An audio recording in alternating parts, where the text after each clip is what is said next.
clair, comment allez-vous? J'espère que tout se passe bien pour vous, que cet été se passe bien. On va regarder vos énergies pour le mois d'août et on va utiliser l'After Tarot et l'horoscope Béline que voici en oracle. Ça sera la première partie, ça va être vos énergies là. Et je vais proposer à la fin de la vidéo, je vais tirer d'autres cartes. Je vais tirer des cartes avec les 22 arcanes majeures du tarot de Marseille et le tarot Racine d'Asie pour créer une extension que vous pourrez trouver là en bas dans la barre de description. Il y aura le lien. C'est payant, c'est pas cher. Si cette vidéo vous parle, vous pouvez avoir accès à l'extension parce que dans l'extension, on va aller un peu plus loin dans le décryptage de vos énergies pour le mois d'août. Pour l'heure, mes chers amis, je fais votre tirage avec l'After Tarot, que voici, que voilà. Si vous souhaitez, pendant que je fais le tirage, si vous souhaitez une consultation avec moi, rien de plus simple. Vous avez mon email, vous avez mon site internet, vous avez aussi le site Wengo, vous pouvez me retrouver. N'oubliez pas le code cardinal. Wow, 3 arcanes majeurs, les Sagittaires. Wow, ça va pas être un petit mois d'août. Vous avez mes coordonnées. Bref, je propose des consultations d'1 heure ou de 30 minutes. Ça dépend de vos besoins, de votre budget et puis de votre besoin, de ce que vous avez besoin de travailler, besoin de savoir. Le tarot, c'est aussi, j'allais dire, un outil thérapeutique. Ne l'oubliez pas. Ok, on y va. On va regarder qu'est-ce qui se passe là. Ce qui se passe en début de mois, c'est une fin de quelque chose. C'est un cycle qui se termine. C'est l'apogée de quelque chose. Qu'est-ce qui se passe les Sagittaires? Sur ce mois d'août, arcane majeur, on commence avec ça. On est dans une fin de cycle, la fin d'une histoire, carrément. C'est même pas un cycle, on va clôturer quelque chose. Peut-être que c'est quelque chose que vous sentez depuis un moment. Sur ce mois d'août, il y a quelque chose à l'intérieur qui fait « Ok, je suis arrivée au bout ». Au bout de quoi? Au bout de l'histoire, au bout d'une histoire d'amour, au bout d'un projet professionnel, au bout d'un célibat, au bout d'un travail, oui, ça peut être, ça y est, j'ai fait le tour de ce travail-là. On arrive au bout de quelque chose. J'ai élevé mes enfants, ça y est, ils sont grands, ils s'assument, je suis arrivée au bout, je passe dans une autre phase de ma vie. En fait, le monde vient nous parler d'une phase qui s'annonce, d'une phase qui s'achève et d'une phase qui s'annonce. Je bois mon petit café. Je vous raconte ma vie. Et on a, avec l'oracle, on a la paix. On dirait que ces deux cartes-là annoncent la fin de quelque chose qui arrive paisiblement, dans la paix. On n'est pas dans la fracture. En tout cas, vous avez envie de le vivre paisiblement. N'oublions pas que le monde réunit les 4 énergies, les coupes, les bâtons, les épées et puis les deniers. Et c'est vraiment cet ensemble, cet assemblage de ces 4 énergies qui font que on sent quelque chose qui a été accompli. Même par exemple si c'est la fin d'une histoire d'amour ou quelque chose comme ça, on sait que on est allé jusqu'au bout. On sait que ça se termine parce que ça doit se terminer, que c'est la fin de quelque chose. C'est pas forcément dramatique la fin de quelque chose, c'est une phase. C'est phase 1, phase 2, c'est je quitte l'adolescence pour entrer dans l'âge adulte, je quitte la vie active pour rentrer dans une vie de retraité, etc. Vous voyez? Ça se passe dans la paix. Mais c'est la fin d'un endroit de votre vie qui s'annonce. On va regarder ce qu'il y a à bosser. Ok. Il y a les distinctions. Alors, je vais d'abord faire le tarot. On a le 8 de bâton. Cette carte-là, ça va être votre défi. Ce qu'il y a à travailler, ce qui va vous poser problème ou ce qui n'est pas assez là ou ce qui est trop là. Là, on a le 8 de bâton. Le 8 de bâton, c'est de la communication rapide, la communication invisible. Ce 8 de bâton, c'est souvent de la communication par intuition, par télépathie, par synchronicité.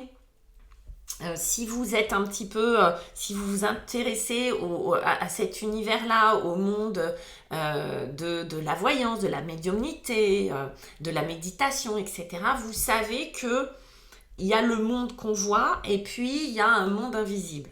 D'accord? Il y a le monde qu'on ne voit pas. Rien qu'avec nous, en communication intrapersonnelle, il y a le monde qu'on voit et puis il y a le monde que l'on ne voit pas. Il y a cette communication avec le conscient, l'inconscient, voilà, pour leur donner des noms. Rien qu'avec nous-mêmes, et donc avec le reste du monde, avec la nature, avec les autres, avec le monde, avec l'eau, avec les cailloux, etc., avec les anges, avec ce que vous voulez, mais il y a une communication qui est invisible. Là, c'est ce qu'il y a à travailler, les Sagittaires. Il y a quelque chose, peut-être, que vous ne recevez pas encore, je vais dire. Ok, ou quelque chose qui a à demander.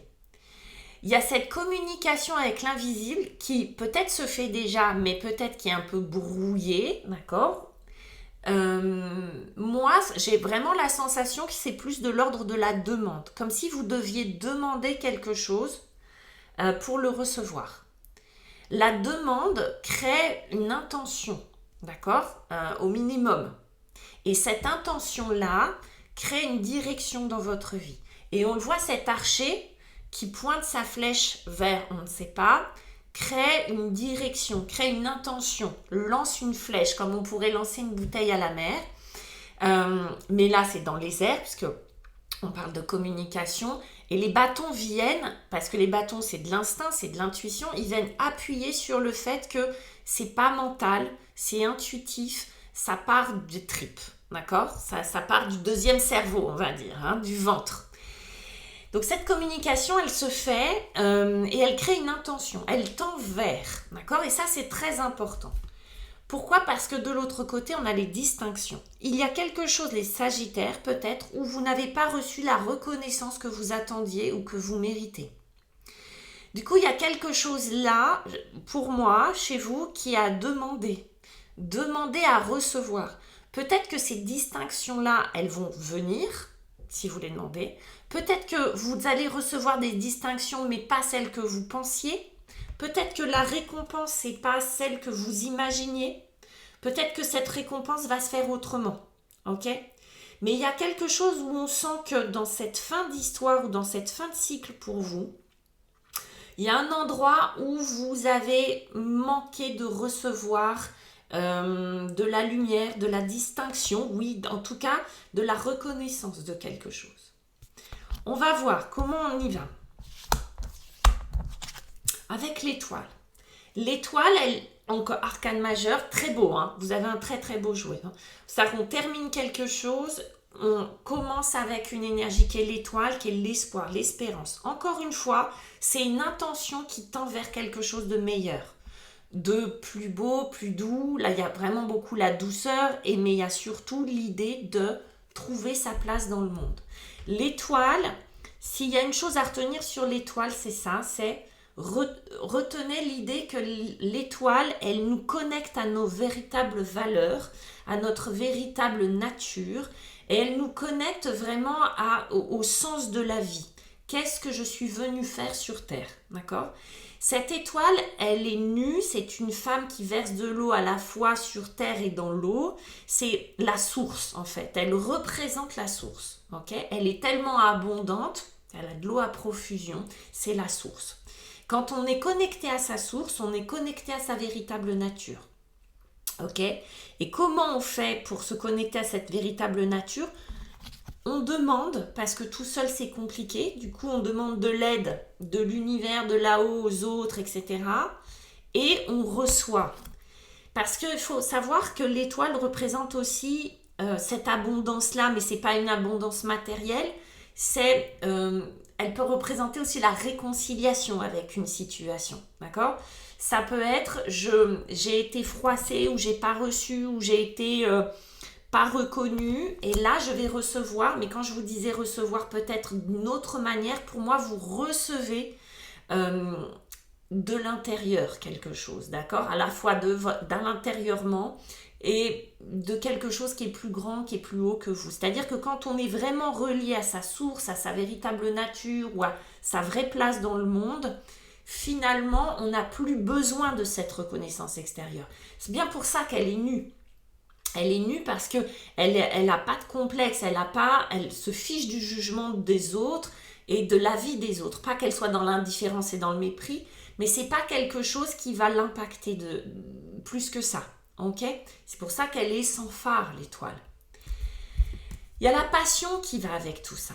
Peut-être qu'il y a une fin de cycle qui révèle chez vous une nouvelle passion, une nouvelle nature, en tout cas qui vous aide à vous connecter, que cette étoile vous aide à vous connecter à ce qui est vraiment important pour vous. On avait les bâtons, et je vous dis, les bâtons, c'est vraiment le chakra racine. On est vraiment dans ce qu'il y a de plus instinctif, dans l'énergie, d'accord? Dans une énergie, c'est vraiment, je le dis souvent, la batterie dans la voiture, hein, sans ça, ça ne roule pas. Donc on est vraiment dans quelque chose de très animal, de survie, dans la sexualité, la créativité. Ben, la rebelote, c'est comme si on vous disait, connectez-vous à ce chakra rouge là, qui est le rouge, qui est la passion, qui est ce chakra racine, connectez-vous à ça. L'étoile, je pense, vous aide à vous connecter à vos besoins profonds. Ok? Ce qui permet une très très belle libération. Et encore une fois, on a un arcane majeur. Mine de rien, on commence avec le monde, on finit avec le mat, le fou, qui est le zéro, hein, donc qui est le début et la fin de quelque chose, comme le 21, d'accord? Le fou s'élance dans la vie sans peur vers quelque chose de nouveau, vers l'inconnu. C'est quelqu'un qui prend des risques, on le voit sur cette carte. C'est un poète aussi, hein, parce qu'il prend des risques pour aller cueillir une fleur.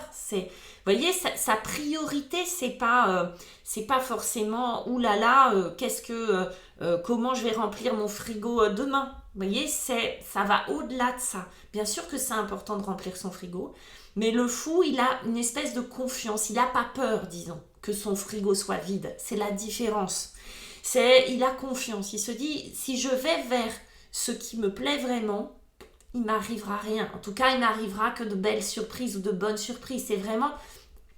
C'est un philosophe, le fou. Hein. C'est quelqu'un qui va dire, si c'est comme ça, c'est peut-être que ça devait l'être. Ok ? Le fou, souvent, il est pauvre, il a un baluchon, il a son petit animal avec lui, il part sur la route, c'est l'idée du pèlerin, du pèlerinage, de celui qui va découvrir en chemin, d'accord? Il se lance dans cette nouvelle vie avec curiosité et avec confiance. Et on a la lumière qui vous accompagne. C'est très très beau, hein, symboliquement, cette lumière, cette bougie qui vient parler de quelque chose de très spirituel, on est d'accord. Cette lumière qui vous éclaire, cette lumière qui réchauffe, cette lumière qui vient éclairer le chemin sur lequel vous vous élancez. On sent que c'est quelque chose d'éclairé, on sent que c'est quelque chose qui est de toute façon qui s'impose à vous comme un renouvellement, un nouveau départ, un commencement. Ça peut être très subtil, ça peut être quelque chose qui est vécu intérieurement de manière très subtile, comme si vous pouviez vivre ça presque de manière secrète, hein, les Sagittaires. On n'est pas obligé de claironner ça sur tous les toits. Mais il y a quelque chose qui, pour moi, s'éveille à l'intérieur, comme cette lumière de bougie qui vient éclairer une autre vérité, une autre facette de vous. Il y a quelque chose qui a envie de s'élever, qui a envie de grandir, qui a envie de se connecter avec vraiment ce qu'il y a de vraiment important pour vous. Avec 3 arcanes majeurs qui sont en plus dans un ordre, on va dire, très très logique, hein, d'accord, on sent qu'il y a un chemin, qu'il n'y a pas de violence, hein, c'est extrêmement bien vécu tout ça. Il n'y a plus qu'à se connecter, il n'y a plus qu'à ouvrir cette porte-là, en fait, faire confiance et demander, recevoir les informations dont vous avez besoin. C'est très beau. On va terminer ce tirage, ce taroscope qui est très très beau, les Sagittaires. Si vous décidez de vous arrêter là, n'hésitez pas, envoyez-moi vos commentaires, envoyez-moi liker, envoyez-moi une forêt de pouces bleus s'il vous plaît. Et puis pour les autres, on va regarder l'extension, ce que l'extension nous propose, que vous retrouvez donc dans la barre de description en cliquant. On va continuer ce tirage avec le 6 de denier. Très bien. En défi, on va avoir le cavalier de bâton. Vous voyez, on a en défi pour vous, on a cette énergie qui sont les bâtons. C'est pas neutre. Le 2 de denier, c'est beau. Parce que je l'avais là en dos de deck hein, avec l'After Tarot. Donc le 2 de denier, ok, des deniers, très bien. On reste dans quelque chose de très concret. Waouh! Et la tempérance, magnifique, très beau. Et puis avec les arcanes majeures, on va regarder ce que l'on nous propose. J'aime bien doubler, j'aime bien coupler les tarots. Ça nous donne vraiment la force. La force aussi est un départ, hein. Un nouveau commencement. La lune en défi, bah oui, forcément, communication avec l'invisible. L'empereur, très beau, pour vous aider dans cette démarche-là. Et puis, voilà, encore une fois, c'est un peu redondant, on passe de cycle en cycle. On vous prévient, la roue de fortune, le destin est avec vous. Je vous embrasse, mes petits sagittaires. Je vous dis à tout de suite pour ceux qui me retrouvent sur Gumroad. Et puis pour les autres, un très très beau mois d'août. Profitez bien, bonnes vacances. Ciao!